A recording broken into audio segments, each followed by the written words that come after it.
ಜೀವನದಲ್ಲಿ ಏನೋ ಒಂದು ಕೆಲಸ ಶುರು ಮಾಡಬೇಕು ಅಂದ್ಕೊಂಡಿರ್ತೀರ, ಆದರೆ ಶುರು ಮಾಡೋದೇ ಇಲ್ಲ. ಯಾಕೆ? ಯಾರೇನು ಅಂದ್ಬಿಡ್ತಾರೋ, ಯಾರು ಜಡ್ಜ್ ಮಾಡಿಬಿಡ್ತಾರೋ. ನೀವು ಈ ಕ್ರಿಯೇಟರ್ಸ್ದು ಕಂಟೆಂಟ್ ಸೆಕ್ಷನ್ ಎಲ್ಲ ಓಪನ್ ಮಾಡಿದ್ರೆ, ಇಲ್ಲ ಯಾರನ್ನಾರು ತಗೊಳ್ಳಿ, ಕ್ರಿಯೇಟರೋ ಏನೋ ಒಂದು, ಎಲ್ಲ ಹೊಗಳ್ತಾ ಕೂತ್ಕೊಳ್ತಾರೆ, ಒಳ್ಳೆ ಕಮೆಂಟ್ಸೇ ಬರುತ್ತೆ ಅನ್ನೋ ಒಬ್ಬರು ಇಲ್ಲ. ಎಲ್ಲರಿಗೂ ಯಾವಾಗ್ಲಾರು ಏನಾದ್ರು ಒಂದು ಪ್ರಾಬ್ಲಮ್ ಇದ್ದೇ ಇರುತ್ತೆ. ಯಾವಾಗಲೂ ಯಾರಿಗೂ ಒಳ್ಳೆಯವರಾಗಿರೋಕ್ಕೆ ಸಾಧ್ಯನೇ ಇಲ್ಲ ಎಲ್ಲರಿಗೂ. ಅಂತ ರಾಹುಲ್ ದ್ರಾವಿಡ್ ಅವರಿಗೆಲ್ಲ ಈ ವರ್ಲ್ಡ್ ಕಪ್ ಎಲ್ಲ ಸೋತಾಗ, ನಾವು ಚಿಕ್ಕವರಾಗಿದ್ದಾಗ ಅವ್ರ ಮನೆಗೆಲ್ಲ ಕಲ್ಲು ಹೊಡಿತಾ ಇದ್ರು, ಬೆಂಕಿ ಹಚ್ತಾ ಇದ್ರು. ಅವ್ರಿಗಿಂತ ದೊಡ್ಡವರ.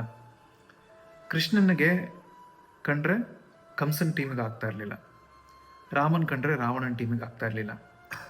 ಹಾಗಂತ ಕೃಷ್ಣ ಮತ್ತು ರಾಮ ಮಾಡೋ ಕೆಲಸ ಬಿಟ್ಬಿಟ್ಟು ಕಂಸನ್ ಟೀಮ್ ಅವ್ರಿಗೆ, ರಾವಣನ್ ಟೀಮ್ ಅವ್ರಿಗೆ ಅರ್ಥ ಮಾಡಿಸ್ತಾ ಕೂತಿದ್ರೆ ಯಾವತ್ತೂ ರಾಮಾಯಣ ನಡೀತಾನೆ ಇರಲಿಲ್ಲ, ಮಹಾಭಾರತ ನಡೀತಾನೆ ಇರಲಿಲ್ಲ. ಆ್ಯಂಡ್ ಒಳ್ಳೆಯವರು ಸರಿಯಾಗಿ ಗೆಲ್ಲಬೇಕಾಗಿರೋರು ಗೆಲ್ಲಕ್ಕೆ ಆಗ್ತಾನೆ ಇರಲಿಲ್ಲ. ನೀವು ನಿಮ್ಮ ಜೀವನದಲ್ಲಿ ನಾನು ಎಲ್ಲ ಪರ್ಫೆಕ್ಟ್ ಆದಮೇಲೆ ಕೆಲಸ ಸ್ಟಾರ್ಟ್ ಮಾಡ್ತೀನಿ ಅಂತ ಕೂತ್ಕೊಂಡ್ರೆ ನೀವು ಯಾವತ್ತೂ ಕೆಲಸ ಸ್ಟಾರ್ಟ್ ಮಾಡೋದಿಲ್ಲ. ನಿಮ್ಮ ಮನಸ್ಸಲ್ಲಿ ಒಂದು ಕನಸಿದೆ, ದೇವರು ಆ ಕನಸು ಹಾಕಿದ್ದಾನೆ ಅಂತಂದ್ರೆ ಅದೊಂದು ರೀಸನ್ಗೆ ಹಾಕಿದ್ದಾನೆ. ನೀವು ಅದ್ರ ಬಗ್ಗೆ ಯೋಚನೆ ಮಾಡದೆ ಮಲ್ಗೋಕೆ ಆಗ್ತಾ ಇಲ್ಲ, ನಿದ್ದೆ ಮಾಡೋಕೆ ಆಗ್ತಾ ಇಲ್ಲ ಅಂತಂದರೆ ಅದೊಂದು ರೀಸನ್ಗಲ್ಲಿದೆ. ನೀವು ಅದ್ರ ಮೇಲೆ ವರ್ಕ್ ಮಾಡಲೇಬೇಕು. ಇಲ್ಲ ನನಗೆ ಬೆಳಗ್ಗೆಯಿಂದ ರಾತ್ರಿವರೆಗೂ ಕೆಲಸ ಇರುತ್ತೆ, ನಾನು ಏನು ಮಾಡೋದು? ರಾತ್ರಿ ಬಂದ್ಬಿಟ್ಟು ಕೆಲಸ ಮಾಡಿ. ನಿಮಗೆ ಅದು ಎಷ್ಟು ಕಷ್ಟಪಡಬೇಕು, ಎಷ್ಟು ಬೇಕೋ, ಎಷ್ಟು ಮುಖ್ಯವಾಗಬೇಕೋ ನೀವು ಅಷ್ಟು ಕಷ್ಟಪಟ್ಟೇ ಪಡ್ತೀರಾ. ಅವಶ್ಯಕತೆ ಇದ್ದೇ ಇದೆ, ಪಡಲೇಬೇಕಾಗತ್ತೆ. ಅದಕ್ಕಿಂತ ನಿಮಗೆ ಏನು ಬೇಕೋ ಅದಕ್ಕೋಸ್ಕರ ನೀವು ಸ್ಯಾಕ್ರಿಫೈಸ್ ಮಾಡಲಿಲ್ಲ ಅಂತಂದರೆ ನಿಮಗೇನು ಬೇಕೋ ಅದೇ ಸ್ಯಾಕ್ರಿಫೈಸ್ ಆಗೋಗುತ್ತೆ. ದಿನ ಒಂದು ವಿಷಯದ ಬಗ್ಗೆ ಯೋಚನೆ ಮಾಡಿದ್ರೆ ಮಲ್ಕೋಕೆ ಆಗ್ತಾ ಇಲ್ಲ ಅಂತಂದರೆ ಅಟ್ಲೀಸ್ಟ್ ಆ ವಿಷಯ ಮಾಡಿದ್ರೆ ನೆಮ್ಮದಿಯಾಗಾರು ಮಲ್ಕೋಬೋದು. ಜೀವನದಲ್ಲಿ ಯಾವತ್ತೋ ಒಂದು ದಿವಸ ಹೋಗಿ ಅವತ್ತು ನಾನು ಹಿಂಗೆ ಮಾಡಿದ್ರೆ ಇವತ್ತು ಹಿಂಗೆ ಇರ್ತಿದ್ದೆ ಅನ್ನೋ ಒಂದು ಥಾಟ್ ಬರುತ್ತಲ್ಲ, ಅದರಷ್ಟು ಹಿಂಸೆ ಕೊಡುವಂಥದ್ದು ಏನೂ ಇಲ್ಲ. ಆ್ಯಂಡ್ ನಿಮ್ಮನ್ನು ತಡೀತಾ ಇರೋದೇನು? ಪರ್ಫೆಕ್ಟ್ ಆಗಿರಬೇಕು ಅಂತ ಯಾಕೆ ಬರುತ್ತೆ? ಯಾರಾದ್ರು ಕ್ರಿಟಿಸೈಸ್ ಮಾಡಬಹುದು ಅನ್ನೋ ಒಂದು ಭಯಕ್ಕೆ ಬರುತ್ತೆ. ಯಾರಾದ್ರು ನಿಮ್ಮ ಬಗ್ಗೆ ಕೆಟ್ಟದಾಗಿ ಮಾತಾಡ್ತಾರೆ ಅನ್ನೋ ಭಯ ನಿಮ್ಮನ್ನು ನೀವು ಎಲ್ಲಿಂದ ಹೋಗಬೇಕು ಅನ್ನೋದು ತಡೀತಾ ಇದೆ ಅಂತಂದರೆ ಅದೆಷ್ಟು ಸಣ್ಣ ಥಾಟ್. ನಿಂದಕರಿರಬೇಕು. ಪುರಂದರದಾಸರು ಒಂದು ಕಡೆ ಹೇಳ್ತಾರೆ, ಇರಬೇಕು ನಿಂದಕರಿರಬೇಕು, ಹಂದಿ ಇದ್ದರೆ ಕೆರೆ ಹ್ಯಾಂಗ ಶುದ್ಧಿಯೋ ಹಾಂಗೆ, ಅಂದಂದು ಮಾಡಿದ ಪಾಪದ ಮಾಮಲ ತಿಂದು ಹೋಗುವರಯ್ಯ ನಿಂದಕರು. ವಂದಿಸುವವರು, ಸ್ತುತಿಸುವವರು ನಮ್ಮ ಹೊಂದಿದ ಪುಣ್ಯವ ಕೊಂಡು ಹೋಗುವರಯ್ಯ. ದುಷ್ಟ ಜನರು ಈ ಸೃಷ್ಟಿಯೊಳಗಿದ್ದರೆ ಶಿಷ್ಟರಿಗೆಲ್ಲ ಕೀರ್ತಿಗಳು. ಇಷ್ಟ ಪ್ರದರ್ಶಿ ಕೃಷ್ಣ ನಿನ್ನೋಳು ಇಷ್ಟ ವರವನ್ನು ಬೇಡುವೆನಯ್ಯ. ದುರುಳ ಜನಗಳು ಚಿರಕಾಲ ಇರುವಂತೆ ಕರವ ಮುಗಿದು ವರ ಬೇಡುವೆನು. ಪರಿಪರಿ ತಮಸಿಗೆ ಗುರಿಯಾದರಲ್ಲದೆ ಪರಮ ದಯಾನಿಧಿ ಪುರಂದರ ವಿಠಲ ಅಂತ. ಅಂದರೆ ನಿಮ್ಮನ್ನು ನಿನ್ಸೋರು ಜಗತ್ತಲ್ಲಿ ಇರಲೇಬೇಕು. ಕತ್ತಲಿರೋದಕ್ಕೆ ಬೆಳಕಿಗೆ ಬೆಲೆ. ಹಾಗಂತ ನೀವು ನೋಡಬೇಕು ಅವ್ರು ಪ್ರಾಪರಾಗಿ ನಿಂದಿಸ್ತಾ ಇದ್ದಾರೋ ಅಥವಾ ಕನ್ಸ್ಟ್ರಕ್ಟಿವ್ ಕ್ರಿಟಿಸಿಸಮು ಅಥವಾ ಡಿಸ್ಟ್ರಕ್ಟಿವ್ ಕ್ರಿಟಿಸಿಸಮು ಅಂತ. ನೀವತ್ತು ಕೆಲಸ ಶುರು ಮಾಡಿದ್ದೀರಾ ಅಂತಂದರೆ ಮೊದಲನೇವರು ಸ್ಟಾಪ್ ಮಾಡೋರು ನಿಮ್ಮ ಸುತ್ತಮುತ್ತ ಇರೋರನ್ನೇ. ಯಾಕಂದರೆ ನೀವು ಅಷ್ಟು ವರ್ಷ ಅವ್ರ ಜೊತೆ ಒಂದು ಥರದಲ್ಲಿ ಇರ್ತೀರ. ಸಡನ್ನಾಗಿ ನೀವು ಬೆಳೆಯೋಕ್ಕೆ ಸ್ಟಾರ್ಟ್ ಆಗಿದ್ದೀರಾ ಅಂತಂದ್ರೆ ಅವ್ರಿಗೆ ಅರ್ಥ ಮಾಡ್ಕೊಳಕ್ಕಾಗಲ್ಲ. ಇಷ್ಟು ವರ್ಷ ನಮ್ಮ ಜೊತೆ ಹಿಂಗಿತ್ತು ಅನ್ನೋ ಸಡನ್ನಾಗಿ ಹೆಂಗೆ ಈ ಜಾಗನ ಬಿಟ್ಟು ಹೋಗ್ತಾ ಇದ್ದಾರೆ ಅಂತ. ಸೊ ಅವರು ಎಳೆದಿಟ್ಕೊಳ್ಳೋ ಪ್ರಯತ್ನ ಮಾಡ್ತಾರೆ. ಈ ಕೋತಿಗಳನ್ನ ಒಂದು ಕೇಜಲ್ಲಿ ಹಾಕಿಬಿಟ್ಟು ನೀವು ಒಂದಷ್ಟು ಎಳೆದು ಅಭ್ಯಾಸ ಮಾಡಿ ಇನ್ನೊಂದು ಕೋತಿ ಎತ್ತಿ ಬಾಳೆಹಣ್ಣು ಮೇಲ್ ಕಟ್ಟಿರೋ ಬಾಳೆಹಣ್ಣು ತೊಗೊಳಕ್ಕೆ ಹೋದರೆ ಅವೇ ಎಳೆದು ಹಾಕೋಕ್ಕೆ ಶುರು ಮಾಡ್ತಾರೆ. ಜೀವನ ಅದೇ ಥರ. ಸೊ ಬೇಸಿಕಲಿ ಪುರಂದರದಾಸರು ಅಲ್ಲೇನು ಹೇಳ್ತಾ ಇದ್ದಾರೆ ಅಂತಂದರೆ, ನಿಮ್ಮನ್ನು ಬೈಯೋರು ಇರಲೇಬೇಕು. ನಿಮ್ಮನ್ನು ಯಾರು ಹೊಗಳ್ತಾ ಇರ್ತಾರಲ್ಲ ಅವ್ರು ನಿಮ್ಮ ಪುಣ್ಯ ಅಂತ ಕಿತ್ಕೊಂಡು ಹೋಗ್ತಾ ಇರ್ತಾರೆ. ಯಾಕಂದರೆ ಇಲ್ಲಿ ಪ್ರತಿಯೊಂದಕ್ಕೂ ಏನಾದರೂ ಒಂದು ಪೇ ಮಾಡಲೇಬೇಕು. ಸೊ ನೀವಿಲ್ಲಿ ನಿಮ್ಮ ಪುಣ್ಯದ ಹತ್ರ ಪೇ ಮಾಡ್ತಿದ್ದೀರಾ ಅಂತ ಅಂದ್ಕೊಳ್ಳಿ. ಅದೇ ಕೆಟ್ಟವರು, ನಿಮ್ಮ ಬಗ್ಗೆ ಕೆಟ್ಟ ಮಾತಾಡೋರು, ಅವ್ರ ಪುಣ್ಯ ನಿಮಗೆ ಕೊಟ್ಟು ನಿಮ್ಮ ಪಾಪ ಎತ್ಕೊಂಡು ಹೋಗ್ತಾ ಇರ್ತಾರೆ. ಆ್ಯಂಡ್ ಅವ್ರು ಇರೋದಕ್ಕೇನೆ, ಆ ದುಷ್ಟ ದುರಂಗಳು ಅವರೆಲ್ಲ ಇರೋದಕ್ಕೇನೆ ಶಿಷ್ಟರಿಗೆಲ್ಲ ಕೀರ್ತಿ, ಒಳ್ಳೆಯವರಿಗೆ ಕೀರ್ತಿ ಅಂತ ಸಿಗೋದು. ಜಗತ್ತಲ್ಲಿ ಎಲ್ಲ ಎಷ್ಟು ಕಂಫರ್ಟಬಲ್ ಆಗಿದ್ದಾರೆ ಅಂತ ನೋಡಿದ್ದೀರಾ? ಸಿಕ್ಕಾಪಟ್ಟೆ ಕಂಫರ್ಟಬಲ್ ಆಗಿದ್ದಾರೆ. ನೀವೇನೋ ಒಂದು ಶುರು ಮಾಡಿದ್ರೆ ಅದೆಲ್ಲೋ ಒಂದು ಕರ್ಕೊಂಡು ಹೋಗುತ್ತೆ. ನೀವು ಕರ್ಕೊಂಡು ಹೋಗಬೇಕಾಗಿರೋ ಜಾಗಕ್ಕೆ ಕರ್ಕೊಂಡು ಹೋಗಲಿಲ್ಲ ಅಂತಂದ್ರು ಎಲ್ಲೋ ಒಂದು ಕಡೆ ಕರ್ಕೊಂಡು ಹೋಗುತ್ತೆ. ಓಡೋಕ್ಕಾಗಲಿಲ್ವಾ? ನಡ್ಕೊಂಡು ಹೋಗಿ. ನಡೆಯೋಕ್ಕಾಗ್ತಿಲ್ವಾ? ತೆವಳ್ಕೊಂಡು ಹೋಗಿ. ನನಗೆ ಗೊತ್ತಿಲ್ಲ, ಬಟ್ ನಡೀರಿ. 4 ಜನ ನಮ್ಮ ಬಗ್ಗೆ ಏನು ಯೋಚನೆ ಮಾಡ್ತಾರೆ, ಏನು ಮಾತಾಡ್ತಾರೆ ಅಂತ ನಾವು ಯೋಚನೆ ಮಾಡೋಕ್ಕೆ ಶುರು ಮಾಡಿದ್ರೆ 4 ಜನ ನಮ್ಮ ಬಗ್ಗೆ ಏನು ಯೋಚನೆ ಮಾಡ್ತಾರೆ, ಆ ಥರ ಥಾಟ್ ಪ್ರಾಸೆಸ್ ಇರಬೇಕು. ಆ್ಯಂಡ್ ನಿಮ್ಮನ್ನು ಯಾರಾದ್ರು ಜಡ್ಜ್ ಮಾಡ್ತಾ ಇದ್ದಾರೆ, ಮಾತಾಡ್ತಿದ್ದಾರೆ ಅಂದರೆ ಅದು ಅವ್ರ ಬಗ್ಗೆ ಜಾಸ್ತಿ ಹೇಳುತ್ತೆ ಹೊರತು ನಿಮ್ಮ ಬಗ್ಗೆ ಹೇಳೋದಿಲ್ಲ.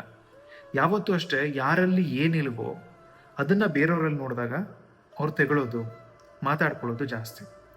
ನಿಮ್ಮ ಕತೆ ನಿಮಗೆ ಅರ್ಥ ಆದರೆ ಸಾಕು, ಎಲ್ಲರಿಗೂ ಅರ್ಥ ಆಗಬೇಕು ಅಂತಿಲ್ಲ. ನೀವೆಲ್ಲರನ್ನೂ ಖುಷಿ ಪಡಿಸ್ಬೇಕು ಅಂತಂದರೆ ನೀವೇ ಖುಷಿಯಾಗಿರೋದಿಲ್ಲ. ಎಲ್ಲರನ್ನೂ ಖುಷಿ ಪಡಿಸೋದು ನೀವು ಐಸ್ ಕ್ರೀಮ್ ಮಾಡ್ತಾ ಇಲ್ಲ. ಯಾರು ಎಲ್ಲರಿಗೂ ಸ್ನೇಹಿತನೋ ಅವ್ನು ಯಾರಿಗೂ ಸ್ನೇಹಿತ ಅಲ್ಲ ಅಂತ ನೆನಪಿಟ್ಕೊಳ್ಳಿ. ನಿಮ್ಮ ಬದುಕಿಗಾಗಿ, ನಿಮ್ಮ ಕನಸಿಗಾಗಿ ನೀವು ಹೋರಾಟ ಮಾಡ್ತಾ ಇಲ್ಲ ಅಂತಂದರೆ ಅದು ಮುಂದೆ ಕಳೆದು ಹೋದಾಗದಾಗ ಅದನ್ನು ಕೇಳೋ ಹಕ್ಕು ಕೂಡ ನಿಮಗಿಲ್ಲ.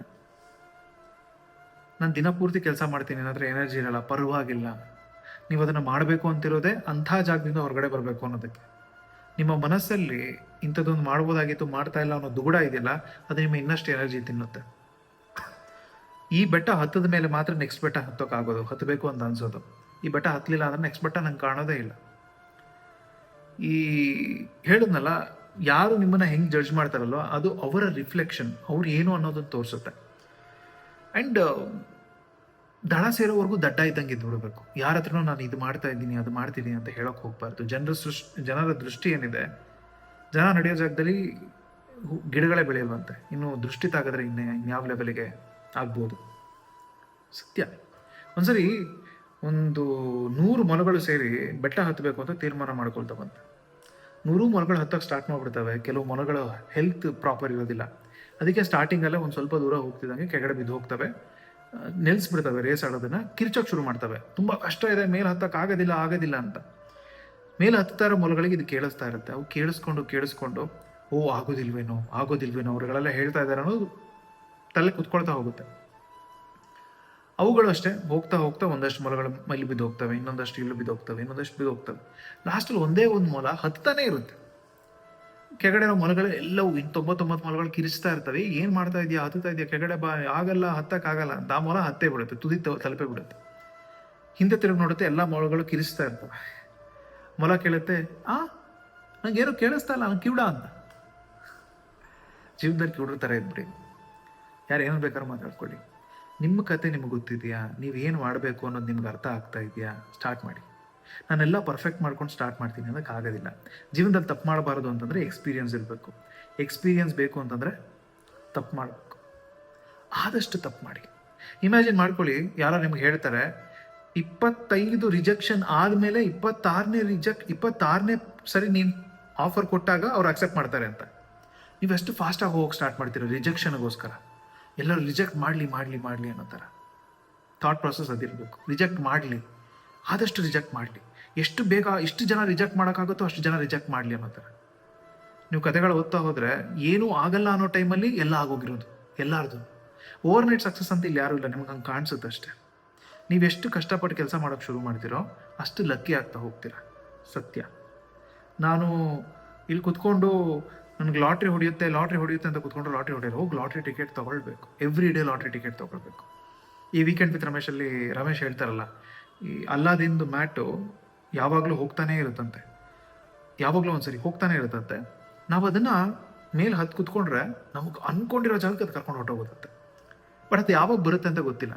ಸೊ ಯಾವಾಗ ಬರುತ್ತೆ ಅನ್ನೋದು ಗೊತ್ತಿಲ್ಲ ಅಂದರೆ ಹೇಗೆ ರೆಡಿ ಆಗಿರೋದು ಜಂಪ್ ಮಾಡೋದಕ್ಕೆ, ಕುತ್ಕೊಳ್ಳೋದಕ್ಕೆ ಅದ್ರ ಮೇಲೆ?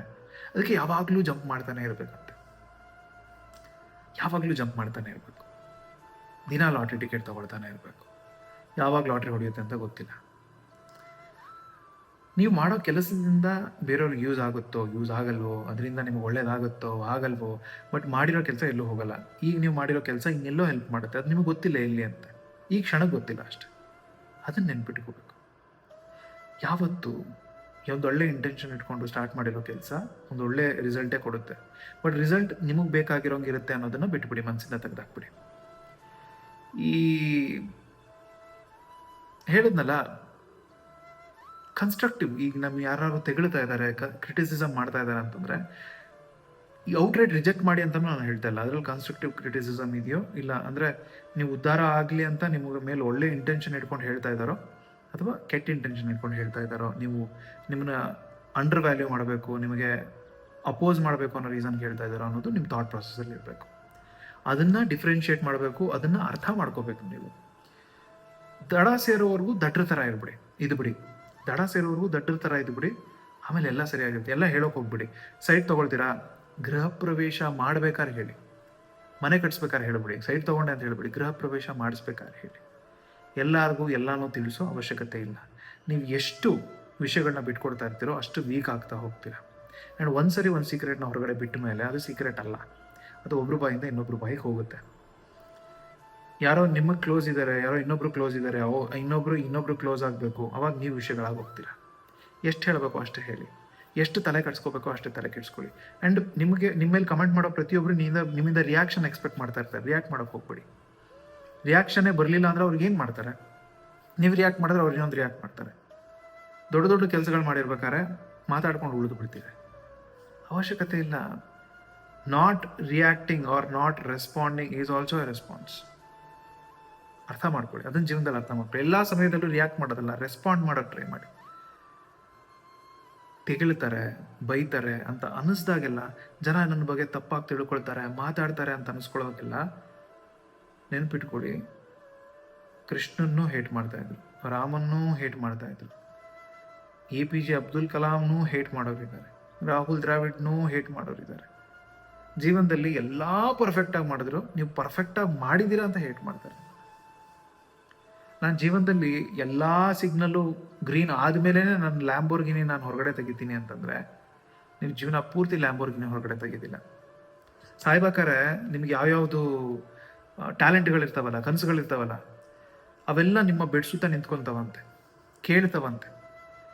ದೇವರು ನಮ್ಮನ್ನು ಯಾರಿಗೆ ಬೇಕಾದ್ರೂ ಕೊಡ್ಬೋದಾಗಿತ್ತು, ಆ ಪುಣ್ಯಾತ್ಮ ನಿನಗೆ ಕೊಟ್ಟ, ನೀನು ಅದನ್ನು ಏನು ಯೂಸ್ ಮಾಡ್ಕೊಳ್ಳಿಲ್ಲ. ಇವತ್ತು ನೀನು ಸಮಾಧಿಗೆ ಹೋಗ್ತಾ ಇದೆಯಾ, ನಿನ್ನ ಜೊತೆ ಚಿತೆ ನಾವು ಏರಬೇಕು, ಸಮಾಧಿ ನಾವು ತಲುಪಬೇಕು. ವಾಟ್ ಈಸ್ ದ ಪಾಯಿಂಟ್ ಅಂತ ಪರಿಸ್ಥಿತಿಗೆ ಹೋಗ್ಬಿಡಿ. ಜೀವನದಲ್ಲಿ ಎಷ್ಟು ರಿಗ್ರೆಟ್ನ ಮಿನಿಮೈಸ್ ಮಾಡ್ಕೊಳಕ್ಕಾಗುತ್ತೋ ಮಾಡ್ಕೊಳ್ಳಿ. ನಿಮಗೊಂದು ಕನಸಿದೆಯಾ, ನಿಮ್ಮ ಹೃದಯದಲ್ಲಿ ಒಂದು ಕನಸಿದೆಯಾ, ಎಷ್ಟು ಸ್ಮಾಲಾಗಿ ಸ್ಟಾರ್ಟ್ ಮಾಡೋಕ್ಕಾಗುತ್ತೋ ಮಾಡಿ, ಎಷ್ಟು ತಪ್ಪುಗಳು ಮಾಡೋಕ್ಕಾಗುತ್ತೋ ಮಾಡಿ, ಎಷ್ಟು ರಿಜೆಕ್ಷನ್ನ ಸ್ವೀಕಾರ ಮಾಡೋಕ್ಕಾಗುತ್ತೋ ಮಾಡಿ. ಸಮುದ್ರ ಮಂಥನ ಆಗಬೇಕಾದ್ರೆ ಫಸ್ಟ್ ಬಂದಿದ್ದು ವಿಷ, ಆಮೇಲೆ ಬಂದಿತ್ತು ಹಲಹಲ. ನಾನು ಫಸ್ಟ್ ಟೈಮ್ ಪೊಯೆಟ್ರಿ ಬರೆದಾಗ, ನಾನು ಎಕ್ಸಾಂಪಲ್ ಕೊಡ್ತಾ ಇದ್ದೀನಿ, ದೊಡ್ಡ ಮನುಷ್ಯ ಅದು ಇದು ಅಂತೆಲ್ಲ. 2015 ನಾನು ಫಸ್ಟ್ ಇಂಗ್ಲೀಷ್ ಪೋಯಮ್ ಬರೆದಾಗ ನನಗೆ ಫಸ್ಟ್ ಬಂದಿದ್ದು ಕಮೆಂಟ್ US ಇಂದ, ನೀನು ಗ್ರಾಮರೇ ಸರಿ ಇಲ್ಲ ಕಣೋ, ನೀನು ಬರೆಯೋದು ನಿಲ್ಲಿಸ್ಬಿಡು, ನೀನು ಯಾವತ್ತೂ ಉದ್ಧಾರ ಸಾಧ್ಯ ಇಲ್ಲ ಅಂತ. ಫಸ್ಟು ನಾನು ಕಂಟೆಂಟ್ ಕ್ರಿಯೇಟ್ ಮಾಡಿದಾಗ, ನಾನೊಂದು ವೀಡಿಯೋ ಪೋಸ್ಟ್ ಮಾಡಿದಾಗ ಆಡ್ಕೊಂಡಿರೋರು ಇದ್ದಾರೆ, ಆಡ್ಕೊತಾರೆ. ಯಾಕಂದರೆ ಅವ್ರಿಗೆ ಅರ್ಥ ಆಗಲ್ಲ ನಿಮ್ಮ ಥಿಂಕಿಂಗ್ ಏನಿದೆ ಅಂತ. ನೀವು ಎಲ್ಲರಿಗೂ ಅರ್ಥ ಮಾಡ್ಸೋಕ್ಕಾಗಲ್ಲ. ಎಲ್ಲರಿಗೂ ಅರ್ಥ ಮಾಡಿಸ್ತಾ ಕೂತ್ಕೊಂಡ್ರೆ ಅರ್ಥ ಮಾಡಿಸ್ತಾನೆ ಕೂತ್ಕೊಳ್ತೀರಾ, ನೀವು ಜೀವನದಲ್ಲಿ ಕೆಲಸ ಮಾಡಲ್ಲ. ಬಿಟ್ಟಾಕಿ ಎಲ್ಲರನ್ನೂ ಅರ್ಥ ಮಾಡಿಸ್ಬೇಕು ಅನ್ನೋದು. ನಿಮ್ಮ ಗಾಡಿ ನೀವು ತಲೆ ಬಗ್ಗಿಸ್ಕೊಂಡು ಕೆಲಸ ಮಾಡ್ಕೊಂಡು ಹೋಗಿ, ಮುಂದೆ ತಲೆ ಎತ್ಕೊಂಡು ಓಡಾಡೋ ಟೈಮ್ ಬಂದೇ ಬರುತ್ತೆ. ಎಲ್ಲರೂ ಅವ್ರ ಮೇಲೆ ಡೌಟ್ ಇಟ್ಕೊಂಡು ಸ್ಟಾರ್ಟ್ ಮಾಡಿರೋರನ್ನೇ, ಎಲ್ಲರೂ ಏನೂ ಗೊತ್ತಿಲ್ಲದೆ ಸ್ಟಾರ್ಟ್ ಮಾಡಿರೋರನ್ನೇ ಆ ಹಾದಿಲಿ ಕಲ್ತ್ಕೊಳ್ತಾ ಹೋಗೋರು. ನೀವು ಕಲಿತೀರ. ಪರ್ಫೆಕ್ಷನ್ ಅನ್ನೋದು ಪ್ರಾಕ್ಟೀಸಿಂದ ಬರುತ್ತೆ, ಪ್ರಾಕ್ಟೀಸ್ ಅನ್ನೋದು ಫೇಲ್ಯೂರಿಂದ ಬರುತ್ತೆ. ಫೇಲ್ಯೂರ್ ನಿಮಗೆ ಎಕ್ಸ್ಪೀರಿಯನ್ಸು ಮತ್ತು ಎಲ್ಲನೂ ಕಳಿಸ್ಕೊಡುತ್ತೆ. ಫೇಲ್ ಆಗೋಕ್ಕೆ ರೆಡಿಯಾಗಿ, ರಿಜೆಕ್ಷನ್ ಸ್ವೀಕಾರ ಮಾಡೋಕ್ಕೆ ರೆಡಿಯಾಗಿ, ಕ್ರಿಟಿಸಿಸಮ್ ತೊಗೊಳಕ್ಕೆ ರೆಡಿಯಾಗಿ, ಯಾವುದ್ರ ಬಗ್ಗೆನೂ ತಲೆ ಕೆಡಿಸ್ಕೊಳ್ಳದೆ ಅದು ಕನ್ಸ್ಟ್ರಕ್ಟಿವ್ ಆಗಿದ್ರೆ ಅದನ್ನು ತೊಗೊಂಡು ಸರಿ ಮಾಡಿಕೊಂಡು ಜೀವನದಲ್ಲಿ ಮುಂದಕ್ಕೆ ಹೋಗ್ತಾ ಇಲ್ಲ. ಯಾವತ್ತೂ ಅಷ್ಟೇ ಗೆಲ್ಲೋರು ಫಿನಿಶಿಂಗ್ ಲೈನ್ನ ನೋಡ್ತಾರೆ, ಸೋಲೋರು ಗೆಲ್ಲೋರನ್ನ ನೋಡ್ತಾ ಇರ್ತಾರೆ. ಯಾರ ಕೈಲಿ ಆಗಲ್ಲ ಅಂತ ಅನ್ಸುತ್ತೋ ಅವರು ನಿಮ್ಗೆ ಅದನ್ನು ಆಗಲ್ಲ ಅಂತಾರೆ. ಬಟ್ ಅದು ಅವ್ರಿಗಾಗಲ್ಲ, ನಿಮ್ಗಾಗಲ್ಲ ಅಂತಲ್ಲ. ಈಗ 4 ಮಿನಿಟ್ ಮೈಲ್ ಅಂತ ಇದೆ. ಮುಂಚೆ ಹೇಳ್ತಾ ಇದ್ರಂತೆ 4 ಮಿನಿಟಲ್ಲಿ ಒಂದು ಮೈಲಿಗೆ ಓಡೋಕ್ಕಾಗಲ್ಲ ಅಂತ. ಆಮೇಲೆ ಒಬ್ಬ ಅದನ್ನು ಓಡ್ಬಿಟ್ಟ. ಅದಾದಮೇಲೆ ಒಂದು ತಿಂಗಳಲ್ಲಿ ಇನ್ನೂ 16 ಜನ ಓಡ್ಬಿಟ್ರು. ಅಲ್ಲಿವರೆಗೂ ನೂರಾರು ವರ್ಷ ಯಾರೂ ಓಡಿರಲಿಲ್ಲ. ಹಾರ್ಟ್ ಬಸ್ಟ್ ಆಗೋಗುತ್ತೆ ಅಂತಂದ್ರು. ಒಂದು ವಿಷಯ, ಒಂದು ಕೆಲಸ ಮಾಡೋವರೆಗೂ ಅದು ಅಸಾಧ್ಯ ಅಂತ ಅನ್ಸುತ್ತೆ, ಮಾಡಿದ್ಮೇಲೆ ಅನ್ಸಲ್ಲ. ಸೊ ನಿಮ್ಮ ಮನಸ್ಸಲ್ಲಿ ಏನಾದ್ರು ಕನಸಿದ್ರೆ ಅದು ಏನೇ ಆಗಿರಲಿ, ನಿಮ್ಮ ಕೈಯಲ್ಲಿ ಏನಿದೆಯೋ ಅಷ್ಟನ್ನು ಇಟ್ಕೊಂಡು ಸ್ಟಾರ್ಟ್ ಮಾಡಿ. ತಪ್ಪು ಮಾಡಿ, ರಿಜೆಕ್ಷನ್ ತಗೊಳ್ಳಿ, ಏನಾದ್ರು ಪರವಾಗಿಲ್ಲ, ಬಟ್ ಸ್ಟಾರ್ಟ್ ಮಾಡಿ. ಜೀವನ ನಿಮ್ಮನ್ನು ಎಲ್ಲೆಲ್ಲಿ ಕರ್ಕೊಂಡು ಹೋಗ್ಬೋದು ಅನ್ನೋದು ನಿಮ್ಗೆ ಐಡಿಯಾನೂ ಇಲ್ಲ. ಇದು ಹೇಳಬೇಕಾಗಿತ್ತು ನಿಮಗೆ, ಅದಕ್ಕೆ ಈ ವಿಡಿಯೋ ಮಾಡ್ತಾ ಇದ್ದೀನಿ. ನಿಮ್ಮ ಮೇಲೆ ನಿಮಗೆ ನಂಬಿಕೆ ಇರಬೇಕು, ನಿಮ್ಮ ಕತೆ ಮೇಲೆ ನಿಮಗೆ ನಂಬಿಕೆ ಇರಬೇಕು. ಬೇರೆ ಯಾರಿಗೆ ನಿಮ್ಮ ಮೇಲೆ ನಂಬಿಕೆ ಇಲ್ಲ ಅಂದರೂ, ನಿಮ್ಮ ಕತೆ ಮೇಲೆ ನಂಬಿಕೆ ಇಲ್ಲ ಅಂದರೂ ಪರವಾಗಿಲ್ಲ. ಸೈಲೆಂಟಾಗಿ ಬಾಯಿ ಮುಚ್ಕೊಂಡು ಮಾತಾಡದೆ ತಲೆ ಬಗ್ಗಿಸ್ಕೊಂಡು ಮಾಡ್ಕೊಳ್ತಾ ಹೋಗಿ. ದೇವ್ರ ಎದುರುಗಡೆ ತಲೆ ಬಗ್ಸಿದ್ರೆ ಇನ್ಯಾರ ಎದುರುಗಡೆನೂ ತಲೆ ಬಗ್ಸೋ ಅವಶ್ಯಕತೆ ಬರಲ್ಲ. ನಿಮ್ಮ ಹೃದಯದ ಮಾತು ಕೇಳಿಸ್ಕೊಳ್ಳಿ. ಇಲ್ಲಿ ಖುಷಿಯಾಗಿದ್ದರೆ ಬೇರೆಲ್ಲ ಕಡೆ ಖುಷಿಯಾಗಿರ್ತೀರ. ನೀವಿದ್ರೆ ಜಗತ್ತು, ನೀವಿಲ್ಲ ಅಂದರೆ ಜಗತ್ತಿಲ್ಲ. ಅರ್ಥ ಆಗಿದೆ ಅಂತ ಅಂದ್ಕೊಂಡಿದ್ದೀನಿ. ಇಷ್ಟೆಲ್ಲ ಹೇಳಿದ್ದೀನಿ. ಕುತ್ಕೊಂಡು ಮತ್ತೆ ಕೇಳಬೇಕು ಅಂದರೆ ಕೇಳಿಸ್ಕೊಳ್ಳಿ. ಇನ್ಯಾರಿಗಾರು ಇದನ್ನು ಶೇರ್ ಮಾಡಬೇಕು ಅಂದರೆ ಶೇರ್ ಮಾಡಿ. ಅವ್ರಿಗೆ ತಲುಪಿಸ್ಬೇಕು, ಅರ್ಥ ಮಾಡಿಸ್ಬೇಕು ಅಂದರೆ ಶೇರ್ ಮಾಡಿ. ಒಟ್ಟಿನಲ್ಲಿ ಯೋಚನೆ ಮಾಡಿ.